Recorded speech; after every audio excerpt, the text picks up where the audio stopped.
My name is Chase Tubbs, owner of Insane Paint Auto Detailing, and I'm 44 years old. My birthday is August 1st, 1975. I'm from Marshall, Minnesota, which is where I was born. My parents moved to Salina, Kansas when I was very young. And by very young, I mean probably 4 years, 5 years old. So all of my immediate family, all my mother and my father, they divorced when I was very young. They still live in Salina with their new spouses, Salina, Kansas. And everybody else is in Minnesota and Iowa and spread throughout the rest of the country. But the majority of my family is still in Minnesota, which is definitely still home for me for sure. Went there a lot when I was a kid. My parents were very, very blue collar growing up. My mother and father both absolutely busted their ass for me to make sure that I had a good life growing up. I did okay in school. I graduated 1993, Salina South High School, go Cougars. Out of high school, I just did not have the desire to go to college. All of my friends did. Kansas State University, Kansas University. Everybody went off to go to school, but I did not. I stayed back, and right out of high school, I started working. I saw how hard my parents worked, and maybe that was a little bit of influence on me, I don't know. But so I started right out of high school. I worked at Great Plains Manufacturing. But when I graduated, I was always working 2 or 3 jobs. I mean, I was doing, I did Great Plains Manufacturing. I also worked at Green Lantern, a gas station car wash. So I did that. And then when I left there, I went to Exide Battery, and then I would work at Foot Locker part-time and was selling cars a little bit, and always had 2 or 3 jobs, just constantly grind and constantly hustle from a very young age, like straight out of high school. That's just how it went for me. So I don't know if it was the example that my parents set, but I just knew that busting your ass had some merit, and there was honor in that, no matter what you did. And so back then, even when I was working at Great Plains Manufacturing, Exide Battery Company, I liked working with my hands. And mind you, all the way back then when I was, even before I could drive, 15 to 18 years old, I was already detailing cars. My father was very, very mechanical. I never really got into that aspect of it, but I was always very much into working with my hands, and I fell in love with the detailing side of it at a very young age. So I knew that much, and that evolved into a massive love affair for automobiles, and but in the pretty side of things, in the I can make this look better aspect of it. And so at a very young age, that's how things began for me. Fast forward to all these years later, I had a few jobs here and there, but for the most part, I stayed where I went. I didn't up and leave. I didn't change very often. And for my early 20s, all into my late 30s, I worked fashion retail for a retailer that you guys may know very well called The Buckle. I worked there for nearly 16 years, about 15 and a half years. And it got to the point to where I was no longer in love with that the way that I used to be. And in the background, detailing had always been calling my name. And so that's where Insane Paint was born, February 6th, 2013. As I put in a 1-month notice prior to that with The Buckle, that led me to starting Insane Paint Auto Detailing. When I made a lot of money, I spent a lot of money. And I made good money when I worked at The Buckle, but I made a lot of money, I spent a lot of money, and so I didn't save a lot. So there was a lot of risk involved for me because I didn't have a trust fund or a big bank account or a big nest egg to take and dump into the business. I just had hope. Man, I really hope that people let me wax their car. I really hope that people let me wax their car. Oh, by the way, my wife had to become a stay-at-home mom because we had our first baby on the way, so all of that played a factor. So we went from being my income and her income close to, I'd say probably a $250,000 per year salary, $250,000 a year in general income, down to, ready, year one, we start Insane Paint auto detailing, and I think we maybe net 30 grand.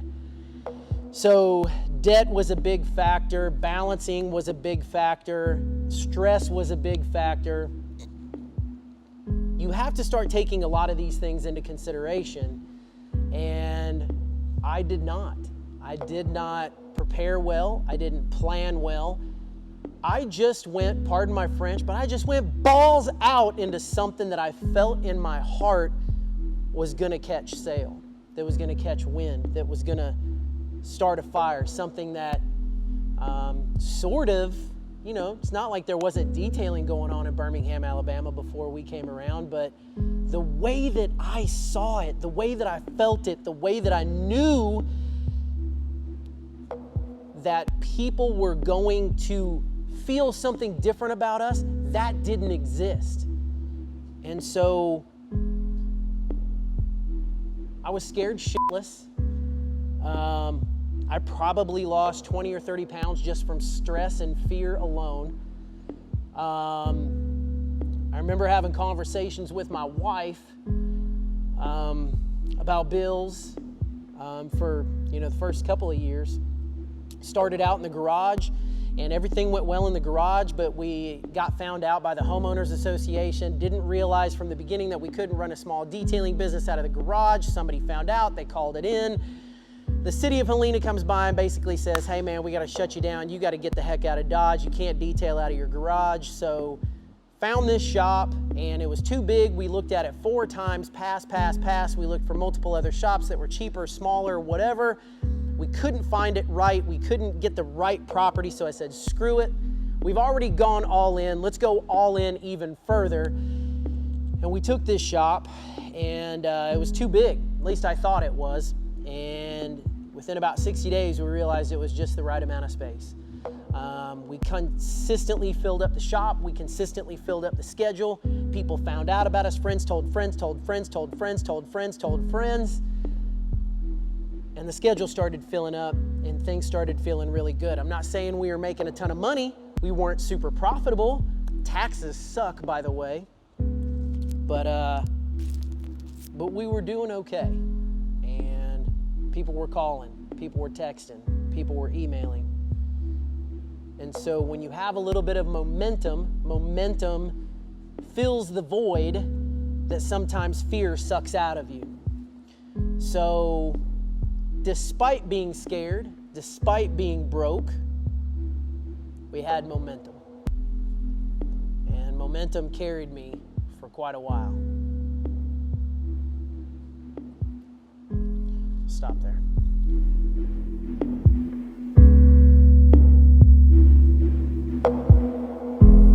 You and I will be here waiting.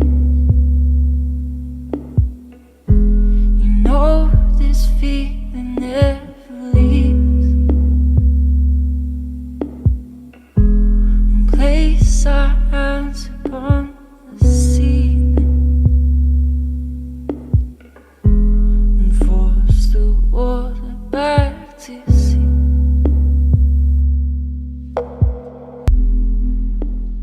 So I'm not going to get super wordy, because anyone that knows me knows that I can tend to go off on a tangent. But this is what I will tell you. I don't know everything, and I'm proud of that. I like trudging through life knowing that there's a million more things left to learn. So I don't claim to be some sort of expert or guru or anything like that. But my grandfather Zimmerman was an entrepreneur. A to Z Pharmacy in Marshall, Minnesota. My grandfather Tubbs was an entrepreneur. Tubbs Texaco in Marshall, Minnesota. And coming from those two men and from my parents, this is what I do know. Starting your own business, you have to figure out how bad you want to be successful. And successful looks like a million different things to a million different people. Some of it's money, some of it's family time, some of it's vacation, some of it's material possessions. Everybody has this different vision of what it looks like. So I'm not going to sit here and tell you what success looks like to me. I'm not going to tell you what it should look like to you. You'll figure that out for you. I know what it looks like for me. But this is what I have learned in 7 years. As we celebrate 7 years of Insane Paint Auto Detailing, this is what I do know about myself. Back when we first started, I used to care what everybody thought about me, about the business. I used to care what people in Indiana thought. I used to care what people in China thought. I used to care what people in California thought. I used to care what everybody thought. And in today's overly social world where there's a million outlets for everybody to say something, do something, share something, speak something, you can go down this rabbit hole of caring what everybody's goddamn opinion is. And caring, you want everybody to be your best friend. And I realized it took me a while. At 7 years, it probably took me 4 to 5 years to figure out that I don't care what somebody in Canada thinks about me. And so as we began to really gain momentum socially, Instagram, Facebook, YouTube, those are our main outlets. We dabble on LinkedIn a little bit. But I stopped caring about those people and I started being so much more authentically me. And when you start doing that, you start figuring out what your goals are. You start being more specific. You start being more honest with yourself, and inherently you become more honest with the world. And when you become more honest with the world and you start conveying your mission, you stop caring about what everybody else thinks. And once you do that, you become fucking lethal in your ability to execute your mission.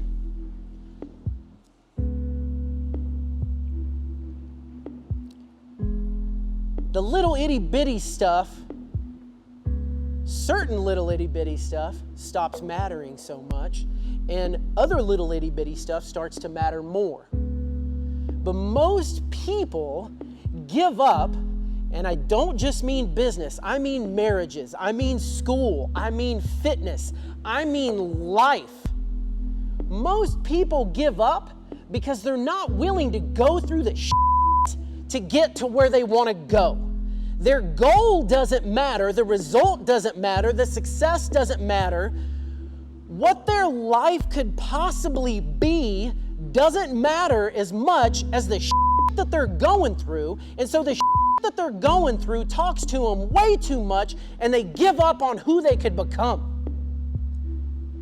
And there came a point, at some point in the life of Insane Paint Auto Detailing, where I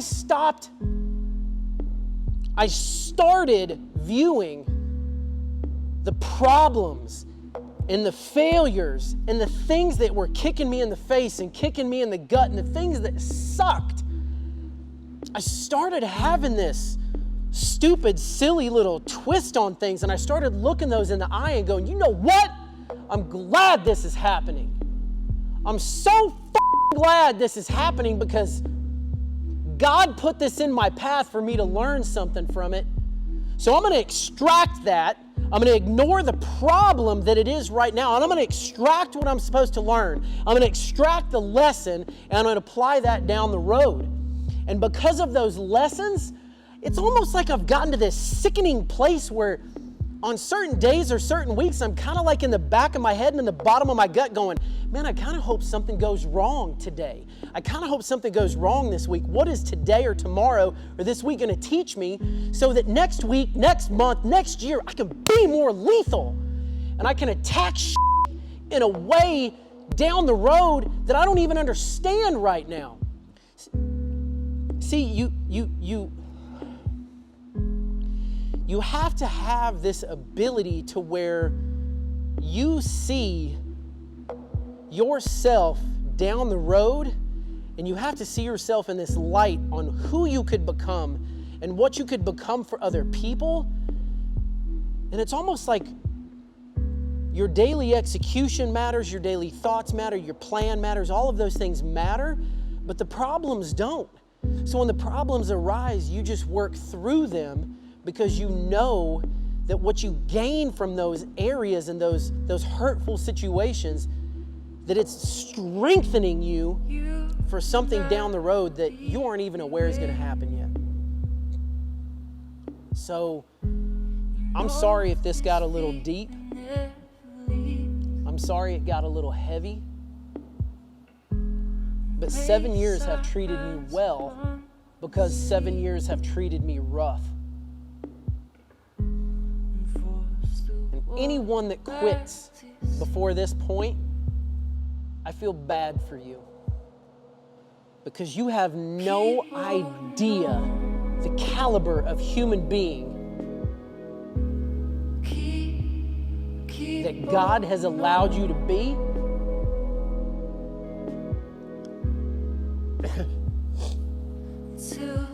That your wife and your children expect you to be, that they need you to be. You don't get to become that person because you quit too early.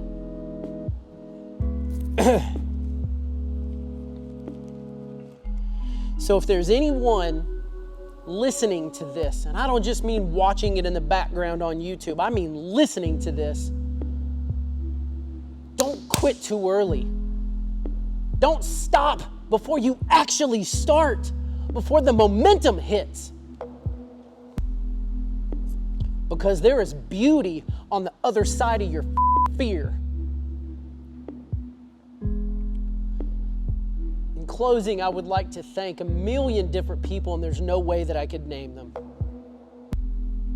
But I'd like to thank my grandparents for setting the tone. I'd like to thank my parents for raising me the way that they did. I'd like to thank my wife for holding me accountable. I'd like to thank my 2 boys for providing the fuel. And on the other days, where none of the other people that I just mentioned, I want you to zoom in. When all of the other people that I just mentioned, when they don't do it for me, anybody that's done me wrong or twisted me sideways or manipulated me, I'd like to thank you. Because on those days, you're the ones that make me push. You're the ones that make me grind it out. You're the ones. All of those people are equally important to me. The family, the forefathers, the grandfathers, my current family, and all of the people that said I couldn't. Thank you. I've enjoyed the hell out of these 7 years. And the only thing that I'd like to apologize for right now,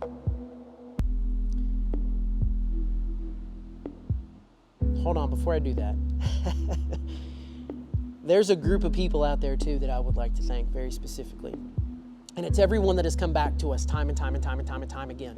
The people that, where I have a client come in and they say, so-and-so sent me, so-and-so sent me. I saw your Facebook post because so-and-so shared it. We don't have big fancy commercials. We don't do newspaper ads. We don't do radio ads. We don't do any of that. The only way that we have to survive and thrive and provide for our families, for not only myself, but for our team, for everybody that's with me, for everybody that's on this crew, the way that we go on is from people spreading our name. So for those of you that buy our t-shirts, that wear our hats, that share a Facebook post, that tag us on Instagram, all of those things matter.